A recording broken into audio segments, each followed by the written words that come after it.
우리 잠깐 기도드리고 말씀 증가하겠습니다. 기도하십니다.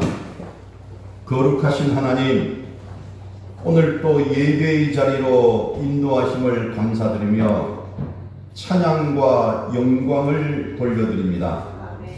어지러운 세상 삶이지만 구원받은 사람으로 살고 하나님을 아버지라 부르며 살게 하심을 감사드립니다.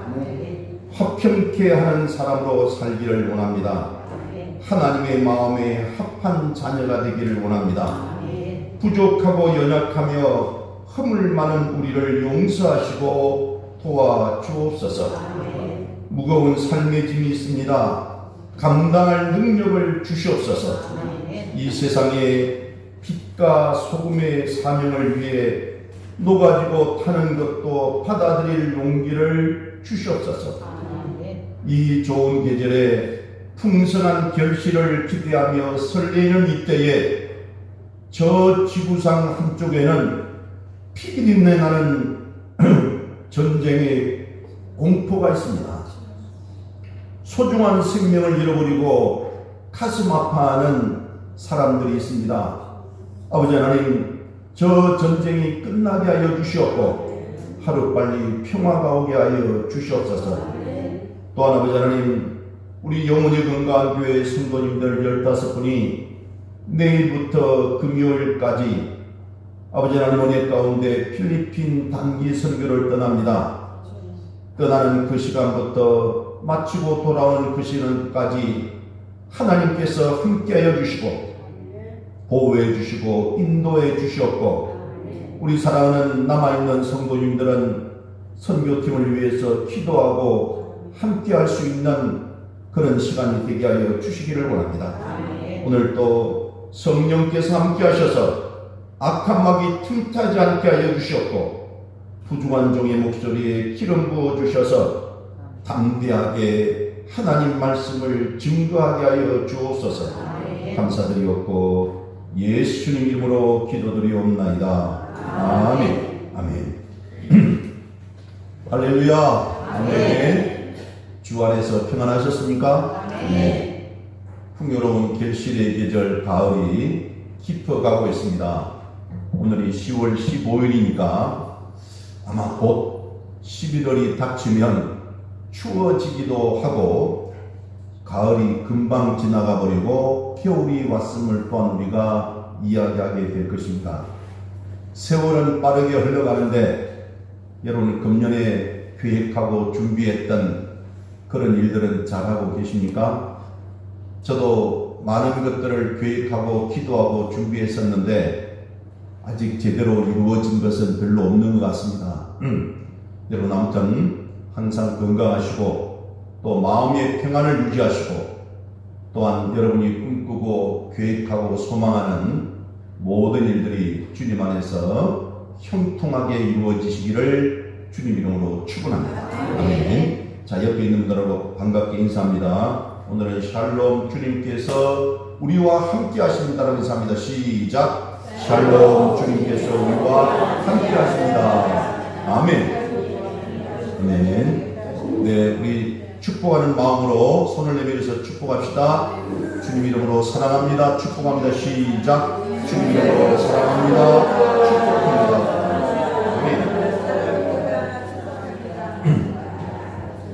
정말 한 분 한 분이 너무나도 소중하고 귀한 분들입니다. 여러분, 저는 오늘 열왕기상 19장 1절에서 8절 말씀을 중심으로 정신적 고통 우울증에서 승리하라라는 제목으로 함께 말씀 은혜를 나누기를 원합니다. 여러분 같이 한번 따라해 주시겠습니까? 정신적 고통 우울증에서 승리하라. 시작. 정신적 고통 우울증에서 승리하라. 아멘. 가까운 제 후배가 남자인데도 불구하고 우울증에 걸려서 죽고 싶다고 전화가 왔습니다. 그리고 오후 3시만 되면 가슴이 쿵닥쿵닥 뛰면서 갑자기 이 귀에다가 이 귀신이겠죠. 이 마귀가 빨리 너가 저 차도로 뛰어들어라라고 그렇게 말을 한다며요. 그래서 이 기가 막히더라고요. 그래서 제가 급하지만 전화로 그 후배를 위해서 간절한 마음으로 기도했습니다. 그리고 가까운 교회에 가서, 교회를 안 다니는 친구인데 가까운 교회에 가서 열심히 예배드리고 열심히 찬송하고 열심히 기도하고, 또한 정말 심하면 정신과에 가서 치료를 받아야 된다라고 이야기를 했습니다. 근데 그게 한 달 동안 계속되었다는 것이에요. 그래서 그냥 죽고 싶다는 생각밖에 없다는 것입니다.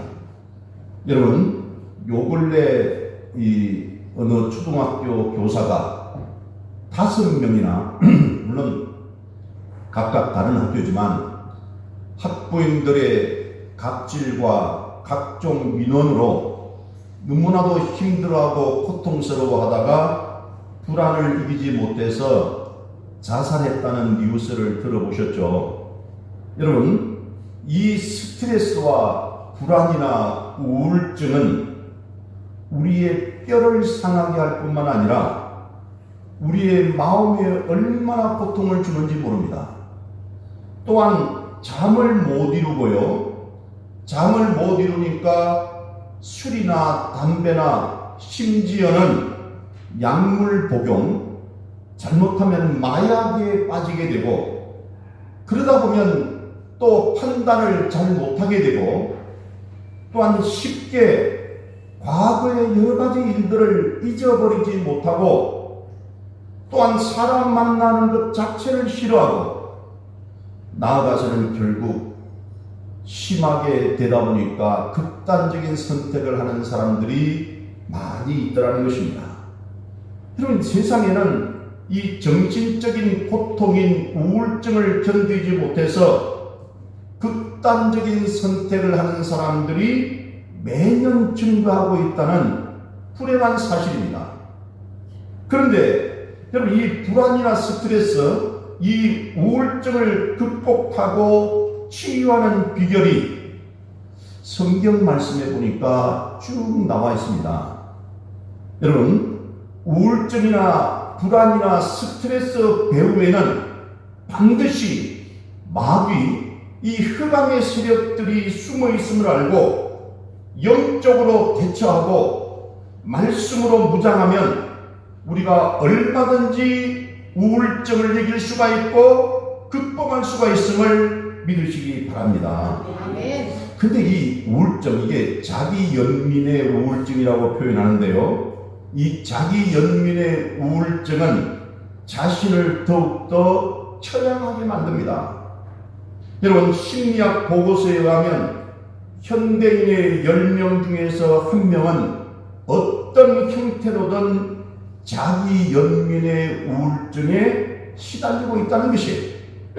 오늘 이 자리에 계신 여러분들 중에서도 아마 내가 느끼고 있는 분도 계시고 느끼지 못하는 분도 계시겠지만 우울증 때문에 고민하고 괴로워하고 고통받는 분들이 분명히 있을 것이라고 생각합니다. 근데 이 우울증은 정서적 장애로서요, 우울증에 빠지게 되면 내 자신이 초라하고 비참하게 느껴진다는 것입니다. 그러면 매사에 의욕과 흥미를 잃어버리게 되고 무기력해진다는 것이에요. 아무것도 하고 싶지 않다는 것이죠. 때로는 순간순간 자살 충동을 느끼게 된다는 것입니다. 지금 우리 사회는 이 자기 연민의 우울증으로 인해서 고통받고 있는 사람들이 너무나도 많이 있습니다. 특히 의학 연구에서 우울증에 자주 빠지는 사람이 암에 걸려 죽는 확률이 보통 사람보다 2배 이상 높다라고 밝혀줍니다.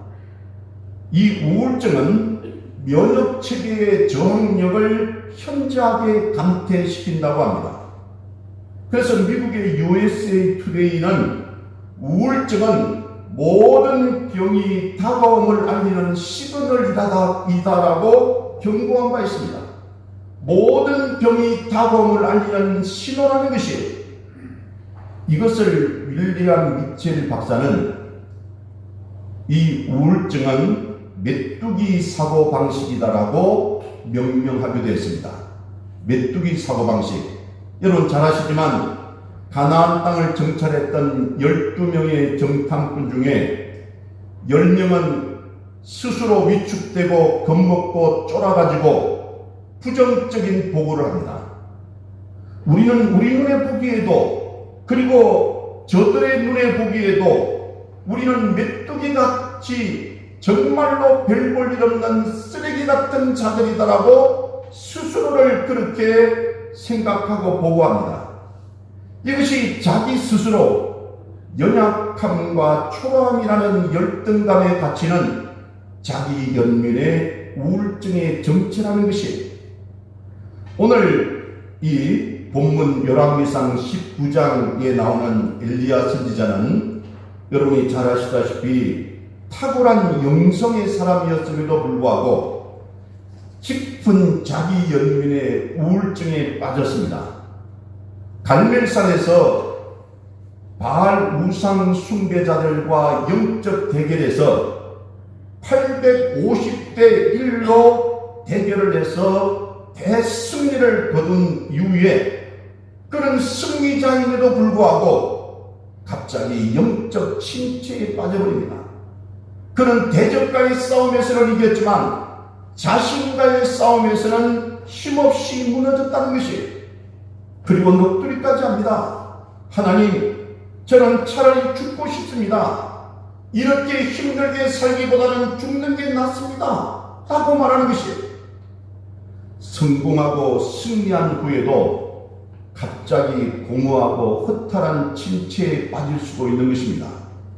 여러분 가끔 뉴스를 통해서 보시지만 연예인들, 특히 가수나 무슨 영화배우나 이런 사람들이 스포트라이트를 받고 대단한 열광을 받으면서 있다가 갑자기 사라져버릴 때, 그죠? 다른 데는 배역도 없고 불러주는 사람도 없을 때 그들은 심한 우울증에 걸려서 자살하는 사람들이 많이 있잖아요. 근데 성경에 등장하는 훌륭한 인물 중에서도 그들의 영적 수준에 맞지 않게 죽고 싶다라고 말하는 사람들이 많이 있습니다. 예를 들면 욥도 그랬고요, 모세도 그랬습니다. 또한 요나도 그랬고 예레미야 선지자도 그랬습니다. 어떻게 영적인 수준이 대단히 높은 사람들이, 명색이 선지자라고 말하는 사람들이 그럴 수가 있을까? 라고 생각할 수 있지만 얼마든지 그럴 수 있습니다. 인간은 본질상 연약하고 부패합니다. 한순간이라도 방심하면 틈새로 마귀가 역사합니다. 한동안 이 유명했던, 아주 한국 교회를 비판하고 기존 기독교를 비판했던 김성수라고 하는 목사가 계십니다. 있었습니다. 나름대로 찬양도 잘하고 말씀도 잘 증거하는데 아무튼 이 삐딱한 신앙을 가지고 있는 분이었어요. 그분이 갑자기 목사라고 해서 여러분 자살하지 않는다는 보장이 없잖아요. 그 사람이 우울증으로 자살했습니다. 여러분 지금도 그 사람 설교를 영상으로 틀어놓고 예배 드리는 사람들이 매주 한 150명 정도는 된다고 합니다. 제가 전에 있던 교회의 젊은 청년들이 그 김성수라는 목사에 빠져가지고, 근데 문제는 살아있지 않았어요. 우울증으로 자살해서 죽은 목사였는데도 열광을 하는 겁니다. 젊은 청년들이. 왜냐하면 비판적이니까, 그들의 포부에 맞으니까. 근데 그 사람도 자살했어요. 여러분 어느 누구도 그 영적인 침체에 빠지고 나름대로는 심적으로 우울증에 빠지면 극단적인 선택을 할 수가 있다는 것이에요. 그 훌륭한 선지자들도 그랬다고 했잖아요. 근데 여러분 정신적인 고통, 이 우울증에 빠지는 근본적인 이유가 있더라는 것이에요. 제가 나름대로는 몇 가지를 찾아봤습니다. 첫 번째 보니까 사람과 환경을 과대 해석하는 마음이라는 거예요. 사람과 환경을 있는 그대로 보지 않고 과대하게 해석하는 마음이라는 것입니다. 여러분 오늘 본문에 나오는 엘리야는 바알 우상을 섬기는 850명과 영적 대결에서 승리했다고 했습니다. 근데 이번에는 이세벨 왕비 한 사람의 협박에 기운을 잃어버리고 맙니다. 남자 850명은 영적으로 싸워서 이기는데 여자 한 사람의 말에는 맥을 못 추는 것입니다. 여러분, 여하튼 사람과 환경을 과대 해석하면 한순간에 우울증에 빠지게 되더라는 것이, 그래서 여러분 절대로 비교 의식을 갖지 마시기를 바랍니다. 누구하고 비교하면 안 되는 것이, 내 남편을 다른 사람하고 비교할 필요도 없고요, 내가 다른 사람과 비교할 어떤 이유가 없습니다. 각자가 다름을 인정하고 받아들이는 것이, 내 남편의 부족함, 나의 부족함도 인정하고 상대가 잘났으면 축하해드리고 그렇게 사는 거예요. 근데 여러분, 꼭 비교를 해서 나는 저 사람에 비하니까 불행한 인생을 산다라고 생각할 필요가 없다는 것이, 그리고 우리는 주님을 크게 보는 믿음의 거인이 되어야 되는 것입니다. 아멘. 주만 바라볼지라. 그죠? 주님만 바라보시기를 바랍니다. 아멘. 이 바라봄의 법칙을 통해서 큰 믿음을 가져야 되는 것입니다. 아멘. 오늘 본문 3절에 보면 엘리야는 위대한 선지자답지 않게 너무 지나친 과민 반응을 보입니다. 왕비 이세벨이 살기 등등하게 쉽게 얘기하면 엘리야를 죽이겠다고 그렇게 엄포를 놓으니까 이것을 과대 해석해서 겁을 먹고 멀리 들판으로 도망을 칩니다. 누가? 엘리야 선지자가. 그러므로 우리는 긍정적인 것은 그 가능성을 블록 엔진으로 확대해서 해석을 하고, 부정적인 것은 오목 엔진으로 축소해서 해석할 필요가 있다는 것이. 근데 우리는 반대라는 것이에요. 긍정적인 것은 적게 보고 부정적인 것은 크게 보는 경향이 있습니다. 아니라는 것입니다.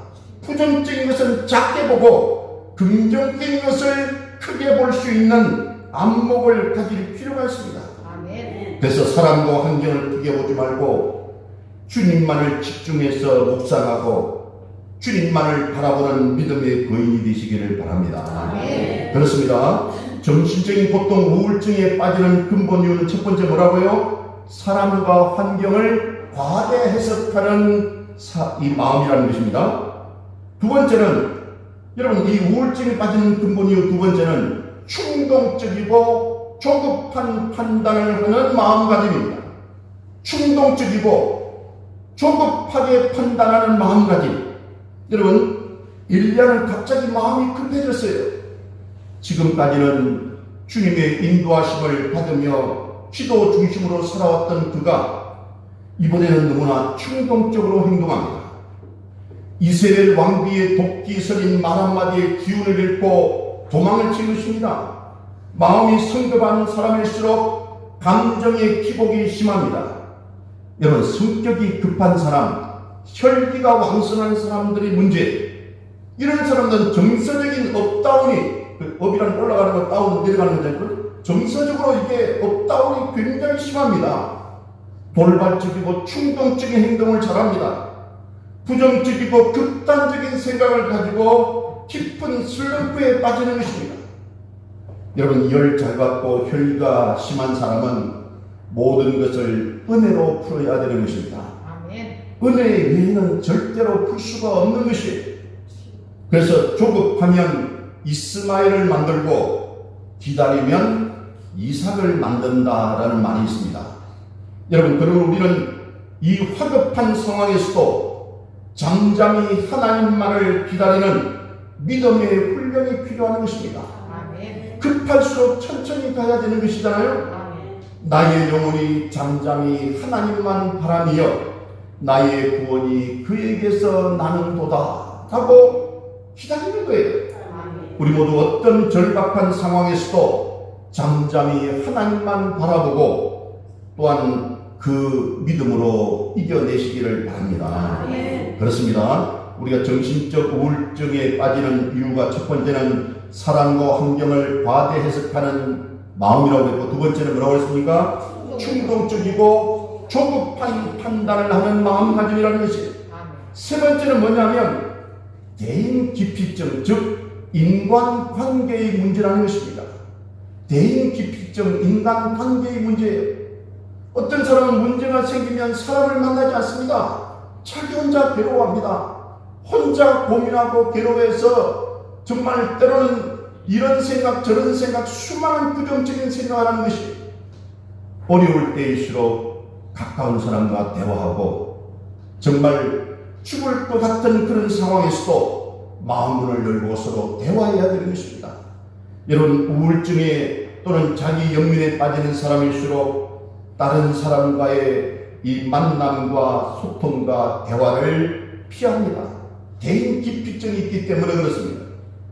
고독으로 외톨이 인생을 살아갑니다. 우리 주변에도요, 그 연세 드신 어르신들이 고독하게 살아가는 분들이 있습니다. 자녀들도 있고 주변에 있는 그런 가족들도 있는데도 불구하고 자기 고집 때문에 고독하게 살다가 고독하게 죽는 사람들이 많이 있습니다. 지난번에 신문에 보니까 하루에 고독사로 죽어가는 사람이 하루에 50명이 넘더라고요. 여러분, 이게 우리나라 전체가 아니라 서울시에 있는 그 숫자입니다. 외롭게 살다가 죽어가는 것이에요. 여러분, 오늘 본문에 보면 엘리야도 이와 비슷했습니다. 여러분 항상 하나님의 공동체 안에서 믿음의 동역자를 만드시기 바랍니다. 그래서 서로 섬기는 훈련, 소통하는 훈련, 서로 힘들고 어려울 때 서로 위해주고 대화하고 소통하고 기도하는 훈련이 필요한 것입니다. 엘리야는 여러 사람들과 어울리며 함께 지내는 일에 익숙하지 못했어요. 그가 갑작스런 인생의 위기 상황에서 믿음의 동역자들과 함께 대화하고 수기하고 합심 기도했더라면 결코 자기 연민과 우울증에 빠지지 않았을 것이에요. 그런데 그는 얼른 어떻게 했습니까? 혼자서 아무도 찾아올 수 없는 광야로 도망을 쳤습니다. 오늘 본문 성제를 보니까 사환, 이건 제자들이라고도 말할 수 있는데 제자하고도 헤어집니다. 그리고는 오늘 본문 뒤에 10절 14절에 보니까 오직 나만 홀로 남았다라고 자조적인 독백과 볼멘 소리로 푸념합니다. 사랑하는 여러분도 혹시 이따금 외롭고 고독할 때가 있습니까? 믿음의 사람들과 함께 교제함으로 말미암아 위로와 새 힘을 얻으시기를 바랍니다. 하나님의 가족 공동체 안으로 들어오셔서 더욱 깊숙이 들어오셔서 헌신하고 교제하며 서로 사랑을 나누고 교제를 나누시기를 바랍니다. 그렇습니다. 그래서 우리가 정신적인 우울증에 빠지는 이 근본 이유는 다시 말씀드리는 사람과 환경을 과대 해석하는 마음이 있고요. 두 번째는 충동적이고 조급한 판단을 하는 그런 마음가짐이 있습니다. 세 번째는 대인 기피증, 즉 인간관계를 못하는 것이에요. 네 번째는 뭐냐면 인생의 목적과 사명을 잃어버릴 때 우울증에 걸립니다. 인생의 목적과 사명을 잃어버릴 때, 여러분, 삶의 목적과 사명이 뚜렷하지 못한 사람일수록 쉽게 피곤을 느끼며 목적을 상실할수록 인생의 허무감을 느낀다는 것입니다. 회의적이기 때문에 우울한 것이 얼굴이 밝지를 못합니다. 꿈과 비전 없이 살아가는 사람일수록 자기 연민과 좌절감에 빠지고 자조적으로 살아가는 것이 삶에 맥이 없습니다. 바람 빠진 고무풍선처럼 의욕이 없습니다. 오늘 본문에 나오는 엘리야 선지자는 민족을 살려야 할 사명을 부여받은 사람입니다. 따라서 그는 위기 상황에서 더욱 엎드려 기도하기 위해서 호렙산으로 올라가야 될 사람이에요. 아니, 올라가야 되는데 20km가 더 내려갔습니다. 도망을 쳤습니다. 이처럼 사명을 잃어버리니까 로뎀나무, 이게 쌀이나무라고 말하는데 이 로뎀나무 밑에 쭈그리고 주저앉아서 처량한 자기 연민에 빠진 것입니다. 결코 흔들 수 없는 자기 사명으로 사는 사람은 스스로 체념하거나 낙담하지 않습니다. 예를 들어서 어린 자녀가 있는 사람이 그 자녀가 잘 자랄 수 있도록 내가 해야 되는 역할과 사명이 있는 한 결코 포기하지 않습니다. 좀 심하게 표현하면 이를 악물고 살아가는 것이, 그래서 어떻게 하든 우리 자녀가 잘 될 수 있도록 그렇게 애쓰고 노력하고 피와 땀과 눈물을 통해서 그 자녀를 키워내잖아요. 그게 사명입니다. 그게 중요한 것들이에요. 그런데 믿음이 약해지니까 마음이 약해지는 것이고, 기도가 약해지는 만큼 기운도 약해지는 것입니다. 엘리야가 사명감을 이루니까 믿음의 능력도 다 죽어버렸습니다. 이스라엘 민족의 지도자 모세도 이 자기 영민의 우울증에 빠졌을 때 나를 차라리 죽여달라고 했습니다. 이 자기 영민에 빠지는 우울증이야말로 죽음에 이르는 병이라고 저는 생각합니다. 여러분, 만약 이때 엘리야가 민족을 살리기 위한 기도의 사명을 포기하지 않았다면 그 이스라엘 왕비도 거뜬히 물리칠 수가 있었을 것입니다. 오늘 저와 여러분은 어떤 목적과 사명감을 품고 살아가고 계십니까? 꿈과 비전이 뚜렷한 사람은 자기 연민과 우울증에 빠질 틈이 없습니다. 사도 바울을 보십시오. 그런 인생의 마지막 순간까지 활력과 기상이 넘치는 삶을 살았습니다. 언제 죽을지도 모르는 그 절대절명의 위기 가운데서도 그는 기뻐하라, 범사에 감사하라고 그렇게 말했습니다. 한마디로 사도 바울은 힘차게 달려가는 역동적인 인생을 살아가는 것이, 여러분은 요즘 어떤 일로 힘들어하며 지쳐 계십니까? 오늘 또 변함없이 찾아오셔서 힘주시는 주님의 은혜로 회복하시기를 바랍니다.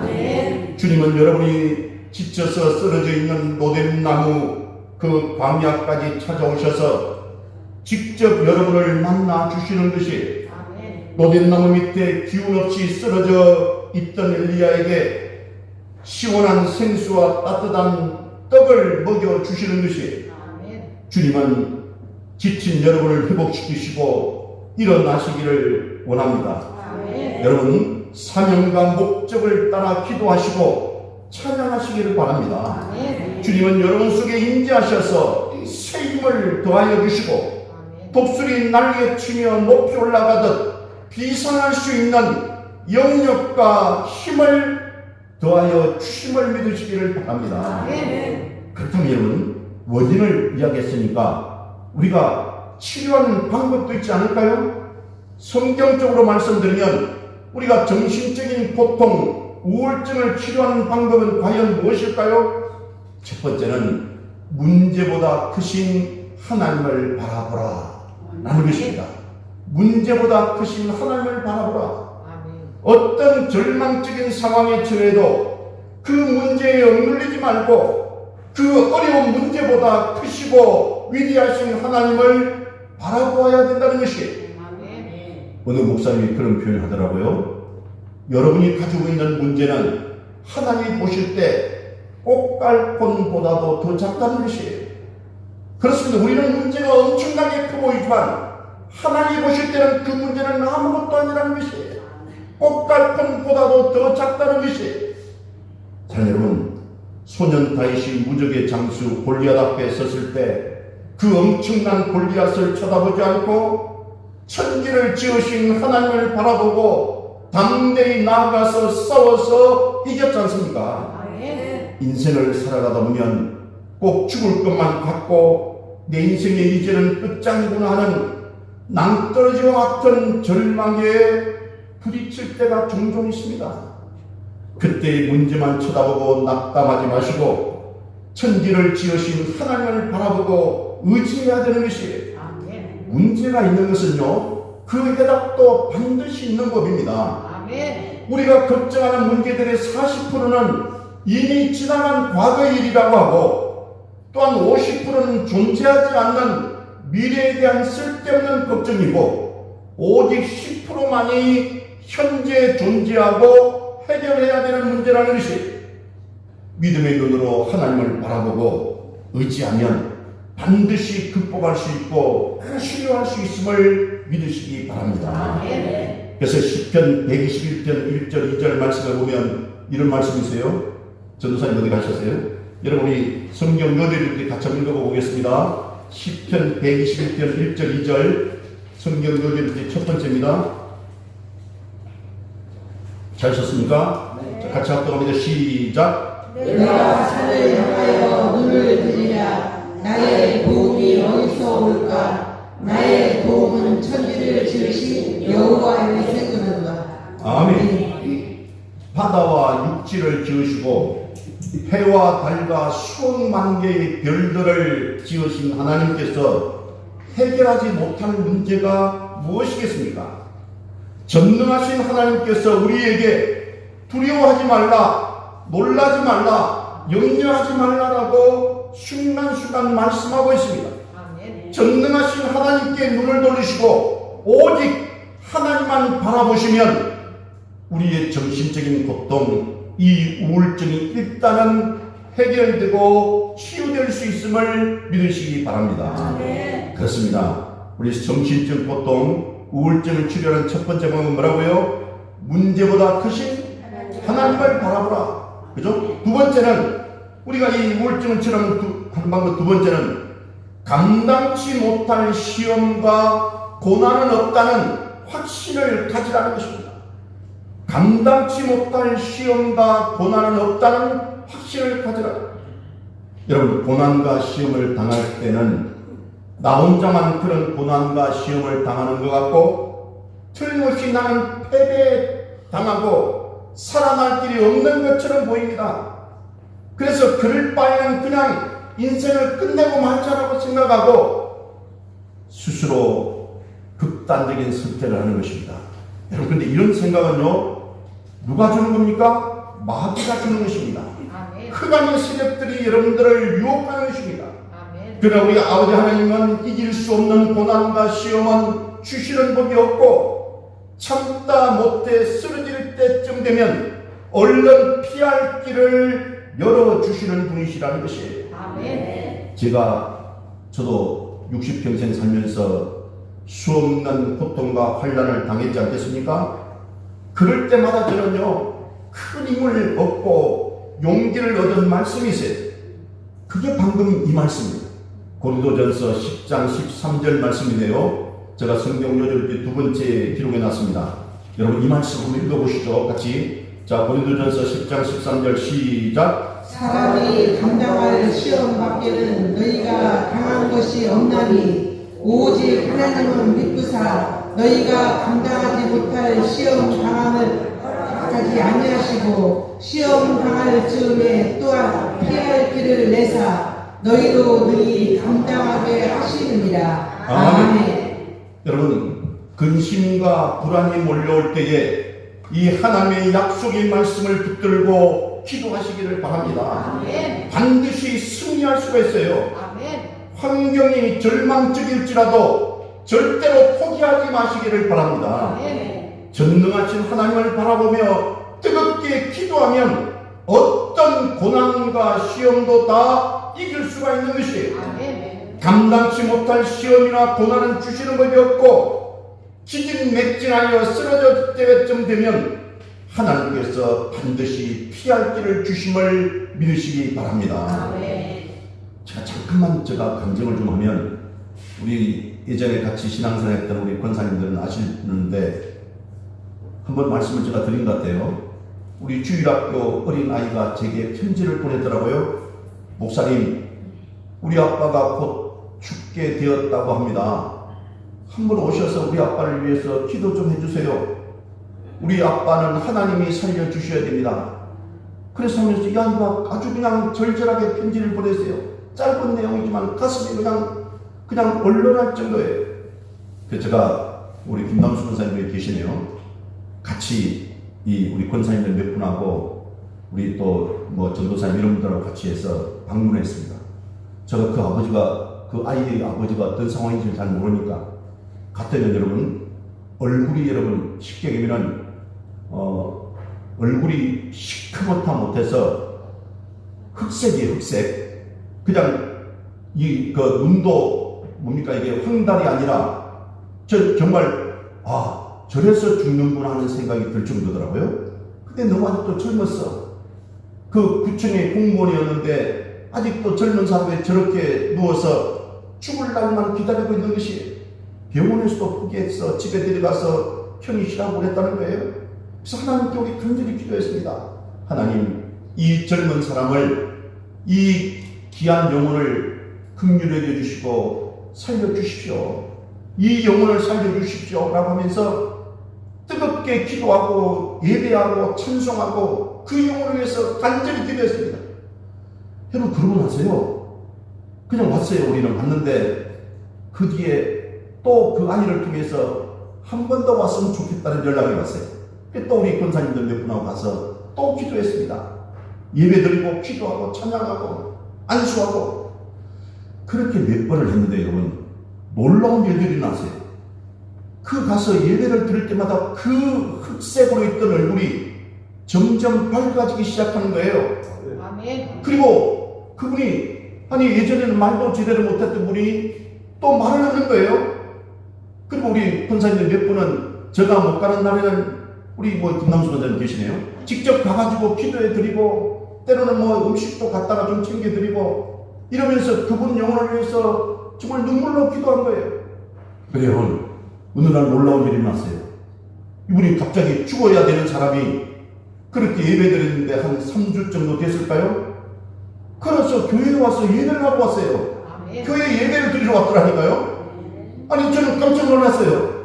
근데 여러분, 그 순간에는 그동안 시커멓게 죽었던 그 얼굴이 살아나기 시작했어요.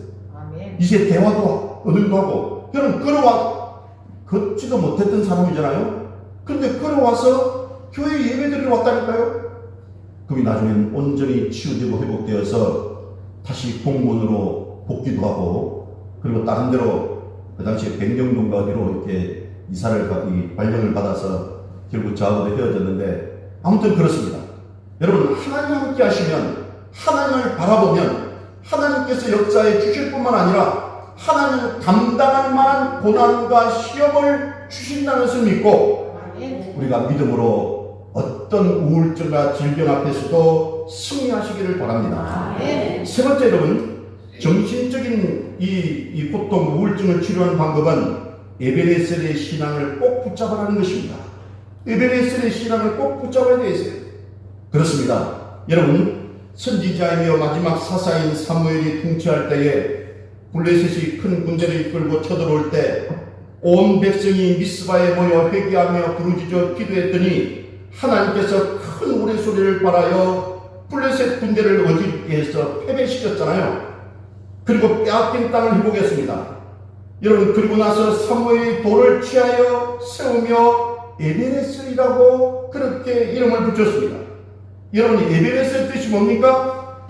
여호와께서 여기까지 우리를 도우셨다라는 것이에요. 아멘. 여호와께서 여기까지 우리를 도와주셨다. 아멘.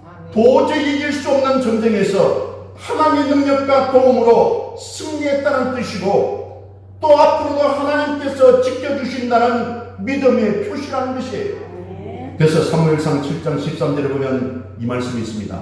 여러분, 우리 13절 말씀도 같이 읽어봅니다. 세 번째 성경 요절 읽기, 사무엘상 7장 13절 합독합니다. 시작. 이에 블레셋 사람들이 굴복하여 다시는 이스라엘 지역 안에 들어오지 못하였으며 여호와의 손이 사무엘이 사는 날 동안에 블레셋 사람을 막으시네. 아멘. 여러분, 여기 보니까 여호와의 손이 사무엘이 사는 날 동안에 블레셋 사람을 막으시매라고 했어요. 제대로 신앙생활을 해보신 우리 권사님들은 지금까지 하나님께서 여러모로 도우시고 구원해 주신 것을 직접 체험하신 분들이 많습니다. 아멘. 견딜 수 없는 환난과 고통이 몰려와도 지금까지 도우신 하나님이 이번에도 살려주실 줄 믿습니다라고 믿음을 굳게 하고 낙심하지 말아야 되는 것이에요. 아멘. 그러나 사람들이 간사해서 과거에는 하나님이 살려주셨지만 이제는 도와주시지 않을 줄 알고 낙심하고 탄식하는 경우가 많습니다.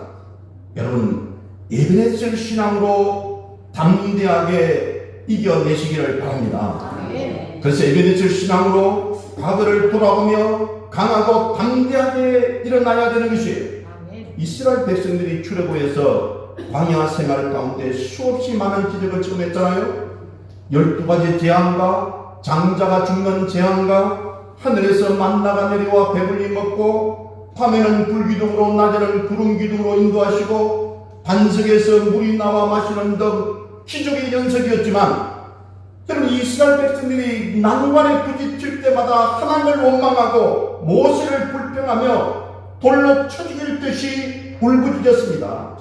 그래서 하나님은 노하셔서 목이 곧고 패역한 백성으로 탄식하셨어요. 여러분, 그러면 안 되는 것입니다. 우리는 어떤 고난과 우울증에 빠질지라도, 아니 죽을 병에 걸릴지라도 에베네셀 신앙을 붙들고 일어나시면 반드시 승리할 줄로 믿습니다. 아멘. 그래서 제가 찬양 자주 하는 찬송 중에, 여러분 시간이 없지만 지금까지 지내온 것이라는 찬송 있잖아요. 301장. 저는 그 찬송을 그때는 혼자 부르면서 눈물을 흘릴 때도 있어요. 지금까지 지내온 것 주의 크신 은혜라. 정말 그렇잖아요. 정말 그렇습니다. 한이 없는 주의 사랑을 어찌 이루 말하랴. 자나깨나 주의 소리 항상 살펴주시고 모든 일을 주 안에서 형통하게 하시네.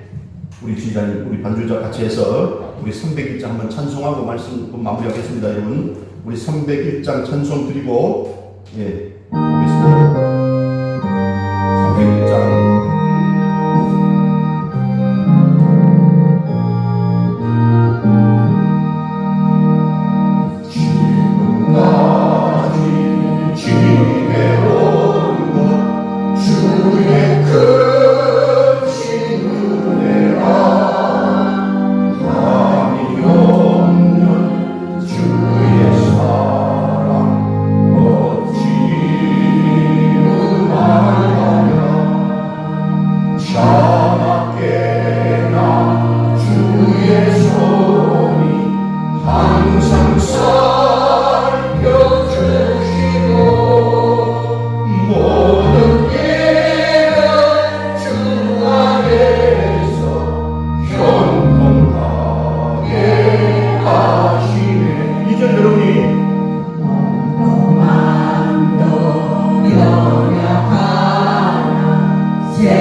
우울증을 치료하는 방법, 성경 말씀으로 보면 첫 번째는 문제보다 크신 하나님을 바라보라고 했고요. 두 번째는 감당치 못할 시험과 고난은 없다는 확신을 가지라고 했고요. 세 번째는 에베네셀 신앙을 가지라. 네 번째는 뭐냐면 임마누엘 신앙을 가지라는 것입니다.